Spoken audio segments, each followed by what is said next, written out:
How you doing? Neil Steele here for Neil Steele's Reviews.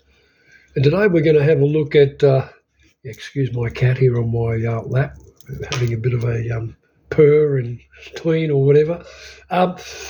Excuse me. Yeah, look, I thought we'd talk about the recent Silverback touring cancelled tour, which is of the Swedish band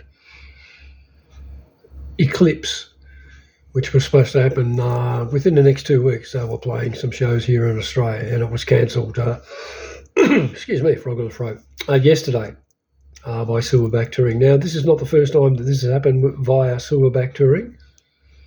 The company's been around for around about 10 years. I have no affiliation. I don't know the people involved in Silverback. I know their leader, CEO, Danny, via social media, but I don't know him personally. So not sure whether there's issues with money. I would doubt that very much, because they were quite successful when they sort of kicked things off around about a decade or so ago, and they brought out a number of US acts, Bullet Boys, John Corabi, I think Striper might have come out, and Michael Sweet. So they've, excuse me again, they've had success with bringing out some of these people. Okay, now what people need to take into account, especially if you're viewing from overseas, Australia's not like Europe, Japan, America, South America, Canada. We're not like those countries as far as A, population, and B, if you've got a big population, then you have more people that are into certain things. So in Australia, we've only got a population of like 26 million people, which is, in the scheme of things, compared to some of the big cities around the world, it's fuck all. That's the whole country, not one city. So, of course, having 26 million people, you can have less people that are into hard rock, melodic rock, etc., compared to mainstream music. That's just fact. It doesn't matter whether you live in Australia or Japan or whatever. So that comes into it as well. And I'm not sticking up for Silverback. I'm just trying to point out so people overseas can understand the situation here in Australia. In Australia, unlike Europe, Japan, South America, Canada, and other nations around the world that love their hard rock and mainstream metal music, Australia's not like that. It never has been. I've been part of the industry here for 40 years. And the only bands that have had success in this country are mainstream bands. Guns N' Roses, Metallica, AC/DC, obviously, and other metal bands that are big and have hit records like Skid Row and all that stuff back in the 80s. Mainstream, the 80s hard rock mainstream scene in this country lasted maybe a decade, and then that was it. And then grunge hit in the 90s, and it's been ever since, basically, because the Australian music industry used to be a rock-based industry. From the mid-90s onwards to right up to today, it's all about alternative music, pop, hip-hop, and the modern metal stuff. That's it. Hard rock bands, be it local or international, aren't featured anywhere virtually. You might, if there's a tour, you might see a bit of social media. But yeah, so radio in Australia, and I know because I've worked in radio for like 4 decades in this country, is putrid. It's absolutely terrible in Australia. Back in the 60s and 70s and early 80s, it was great. But again, in the 90s came in, a whole new crew came in and took over the Australian music industry and just turned to shit. They stopped playing rock music, which was the money maker.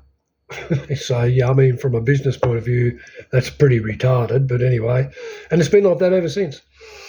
Not just myself. I play sing in a couple of hard rock, old school metal bands here in Australia. One's been around 40 years, one's been around 20 years. We've never had a song. And both bands have combined to put out like a dozen albums, and we've never had one song played on radio in Australia. That's just us, let alone the tens of thousands of acts and artists in this country that don't get played on the radio, because you've got to have the machine behind you. First, you've got to have money, and lots of it. You have to have a record label. You have to have a booking agent. You've got to have management. If you don't have those things, you're not going to get radio airplay or media exposure because it costs money. So there's people like myself and thousands of musicians that make music here in Australia,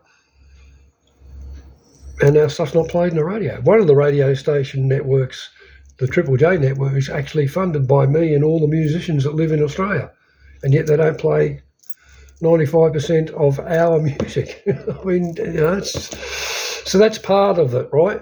As far as Silverback and them not bringing out acts, something that some of the people may want to think about, because you don't have this big, it's a niche market in reality, right? Bringing out hard rock, and melodic rock's even more niche than just standard hard rock, because with standard hard rock, some of the music people that in Australia that like stuff like AC/DC, Angels, Rose Tattoo, Airborne, etc., like that sort of style from overseas bands as well. But melodic rock bands are a different thing. They're sort of more like your Foreigners, and I'm trying to think of other bands. I suppose ABBA's in there, but they're sort of a bit lightweight. But there's lots of bands, and there's a whole scene through Europe, and you've got Eclipse, Heat, Animalize, I think it is, and there's like a stack of other bands. They're all on Frontiers record label by coincidentally, but they're all really popular. But coming to Australia, 99.9% of the population in Australia have never fucking heard of any of these bands, right? And that's because radio in Australia for the last 3 decades has played nothing but alternative pop, hip hop, and modern metal music. They don't play hard rock. They certainly don't play melodic rock. And that's a big problem. So ticket sales for the shows is part of the parcel, right? You're going to bring out a band, you're going to spend $50,000 to $100,000 to bring a band out from, be it Europe or America, excuse me, to play shows. You've got to get ticket sales. It's pointless spending money bringing someone out if you don't sell, 300 tickets per venue minimum at $100 a head. You've got to make money. You've got to make money at least to break even because of the costs of flights, accommodation, transfers, all that stuff. That's all got to be taken into account. So yeah, look, I'm not sticking up for Silverback. What they've done numerous times. So there's problems there. So if it's not a financial thing, it's because they're not getting the ticket sales. It's probably a reason why they blow out these tours. And that just makes business sense. It's not personal, it's not political, it's, hey, we're not going to spend the money because we're not going to get it back. We're not even going to break even. So it's a risk. So it makes it difficult because, like I said, it's a minority in Australia, the people that like hard rock metal music. I mean, I do, and there's others, obviously. There's, out of 26 million people, they'd be lucky, I reckon, to be 1 million people in Australia that like hard rock or metal music. It's probably only a few 100,000, realistically. So that plays part of it. I mean, obviously the mega promoters, they bring out the Metallicas, AC/DCs, Guns N' Roses, those sort of bands, because they're massive in this country as well as everywhere else because they had radio airplay. If you don't have radio airplay, no one knows you exist. It's pointless bringing bands out to Australia if it's going to be a risk. So from Silverback, and there's other promoters that have done the same sort of thing. There was some dodgy promoters years ago in Melbourne, did a melodic rock festival and really screwed the pooch for that. That turned into shit big time. And there was other acts that were brought out, and I remember one band, I forget who brought them out, but they had to do local shows to get their airfares to go back to LA. So this sort of stuff happens. And unfortunately, being a niche market with hard rock / especially with the melodic rock stuff, there's only a certain amount of people that like that know of those bands. And they'll pay $50, $100 to go see them. The majority of Australians, we're talking probably 99% of the population in Australia have never heard of Airborne, who are an Australian band. They've never had radio airplay in Australia. So people don't know them, don't even know they exist. Yet the band sells out tours through Europe constantly. You know, so just the way it goes. Anyway, that's my little thing on it.